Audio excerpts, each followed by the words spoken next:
Do you know what this is? That's right, a gym packed with people. And yes, it's January. But fast forward just a month, and the picture changes completely. The vast majority of those who were hitting the gym in January simply disappear. It happens every year. Fitness centers make a killing off New Year resolutions.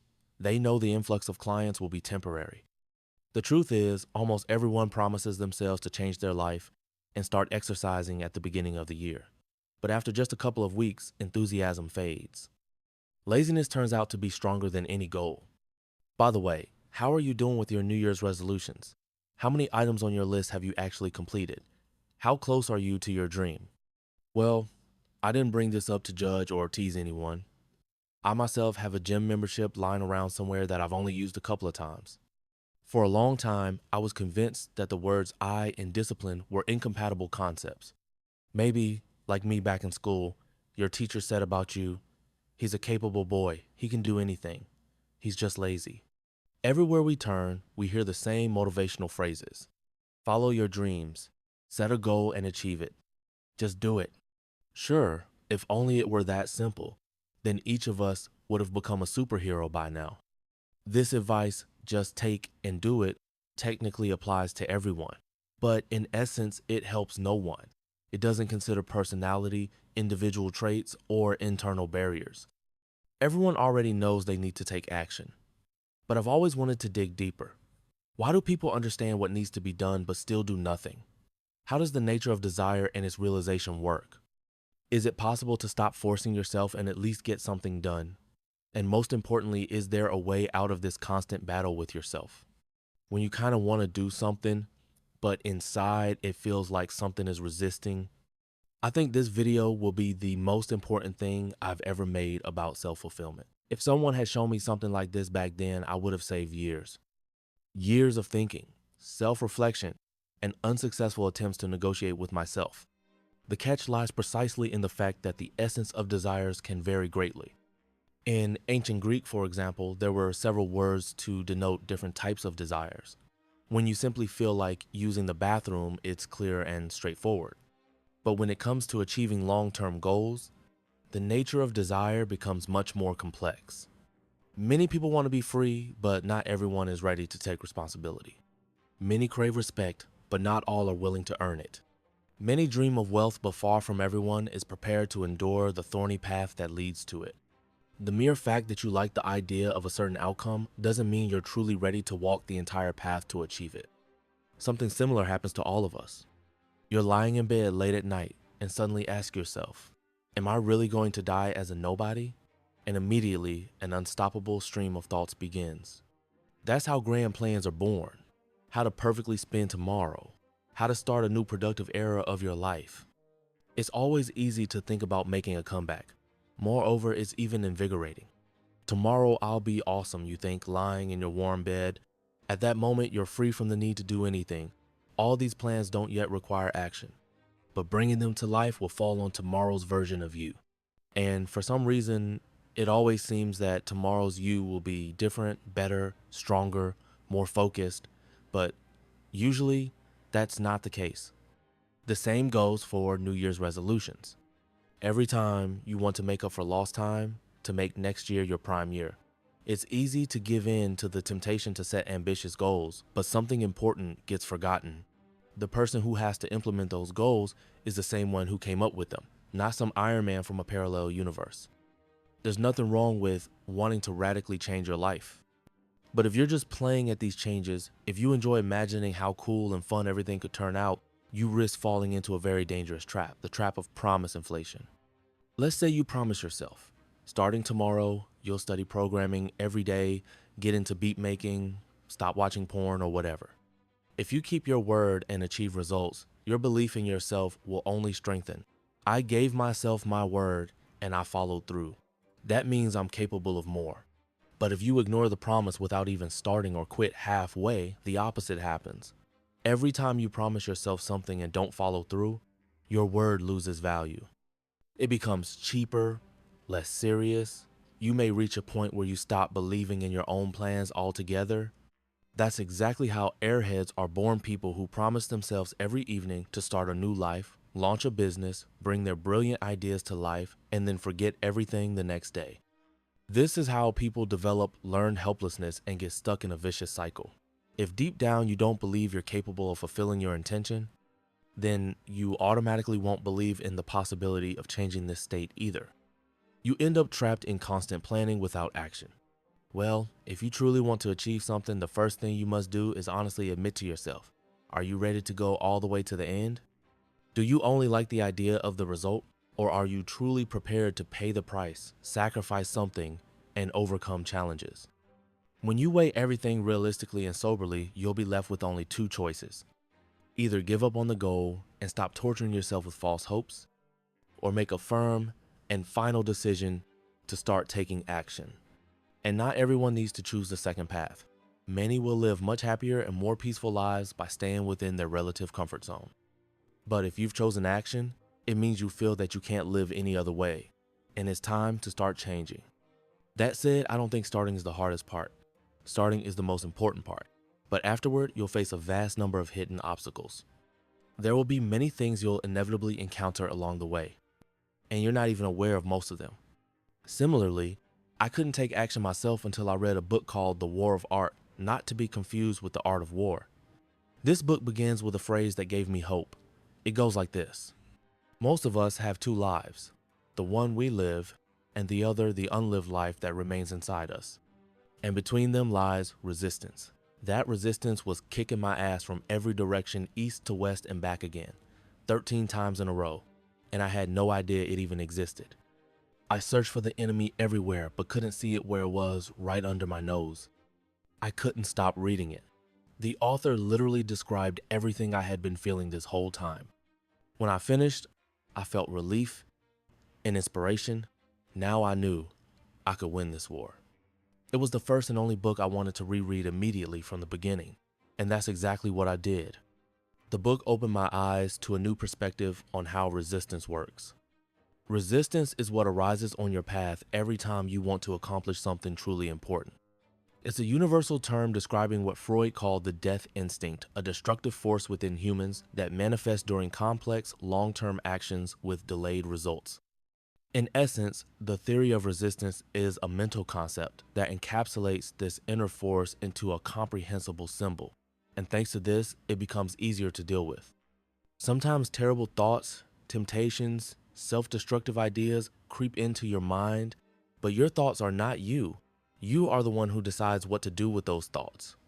This book suggests separating yourself from everything that prevents you from realizing your true desires, even if it seems like these obstacles are coming from within you. I had enough time to process all of this and form my own understanding of how resistance works and how to truly kick its ass. And I urge you to approach what I'm about to say next with an open and unbiased mind. Because at some point, this concept genuinely became a lifeline for me. And so, how to fight resistance. Resistance is especially strong when you want to do something new for yourself, to take an untrodden path, one that even borders on a dream. And the more important it is to you, the stronger the resistance becomes.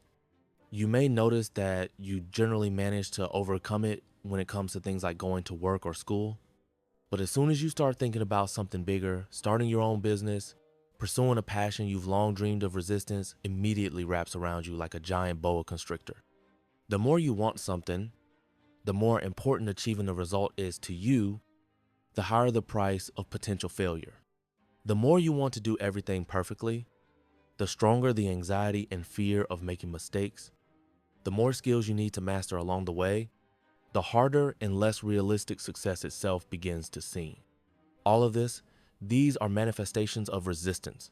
It takes on different forms, sneaks up unnoticed, and whispers in your ear. Maybe it's not worth it. Maybe it's better to get distracted. Just a little more TikTok. Just kill some time. It's not the right moment anyway. So many other problems. You should wait for the perfect opportunity. Waiting for ideal conditions, this is resistance's favorite trick.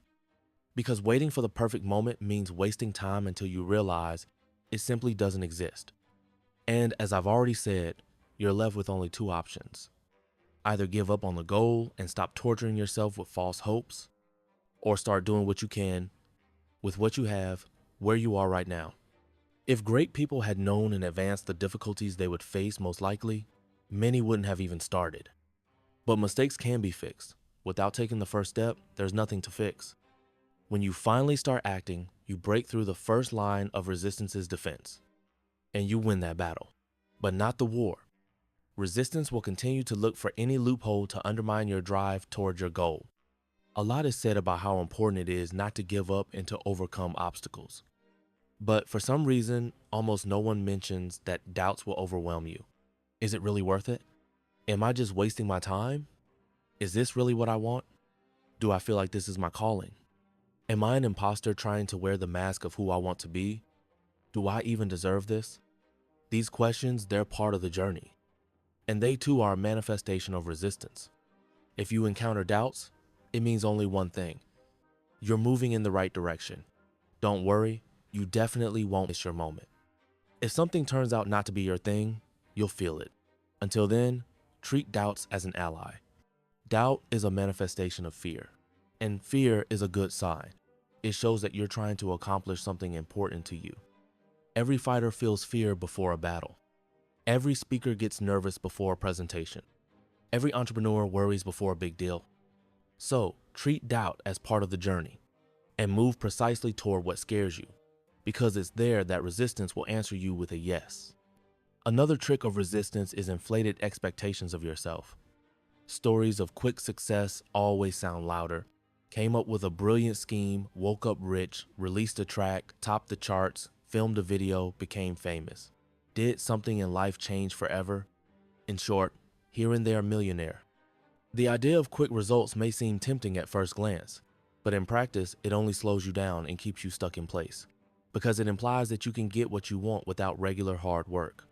That somewhere there's a loophole, a formula, a secret ingredient, and the key now is to find it. Of course, dreaming about mountains of gold feels better than dreaming about a 10% income increase. But the more unrealistic goals you set for yourself, the stronger resistance becomes and the less chance you have of overcoming it.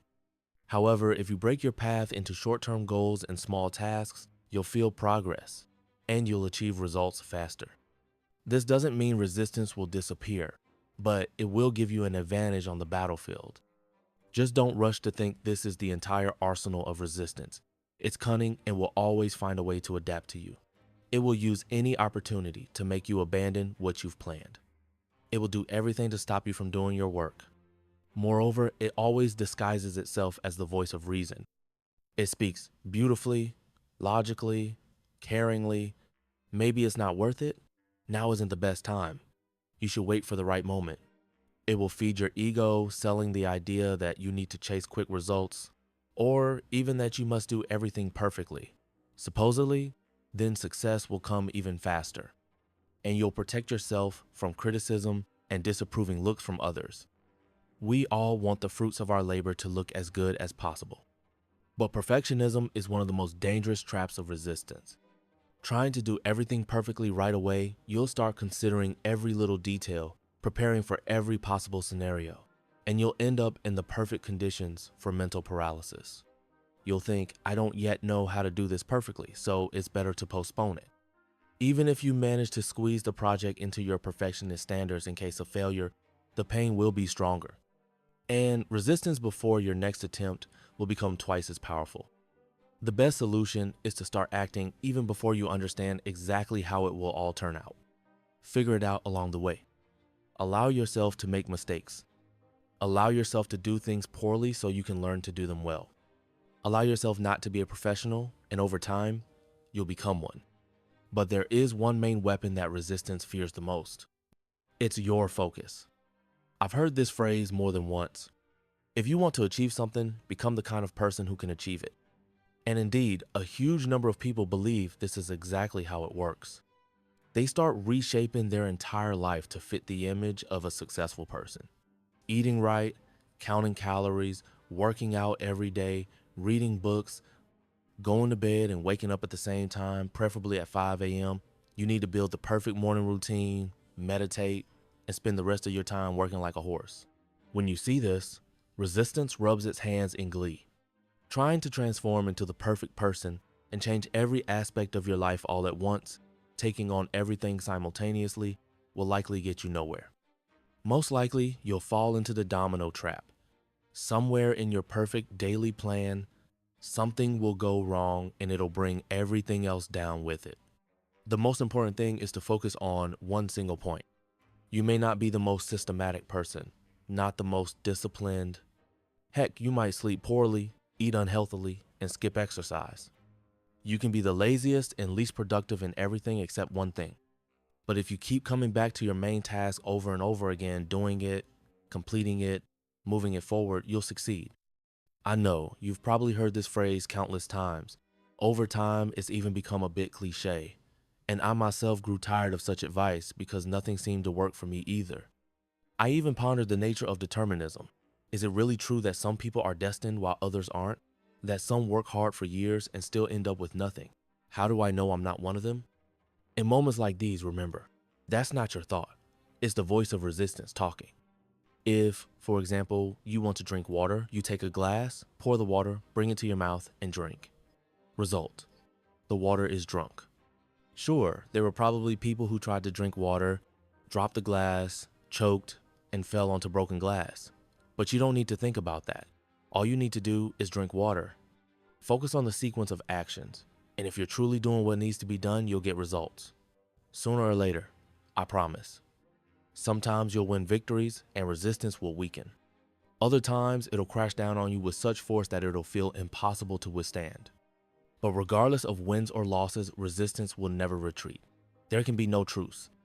Honestly, I still feel it every single day. And this video is another victory in my battle with resistance. I don't think I have anything to brag about. I don't consider myself to have achieved anything extraordinary. And I fully understand I'll have to fight resistance my entire life. But I'm not planning to give up. And I invite you to take your own step. Overcome resistance. Hit like on this video because it really might help someone, just as it helped me once. Thank you.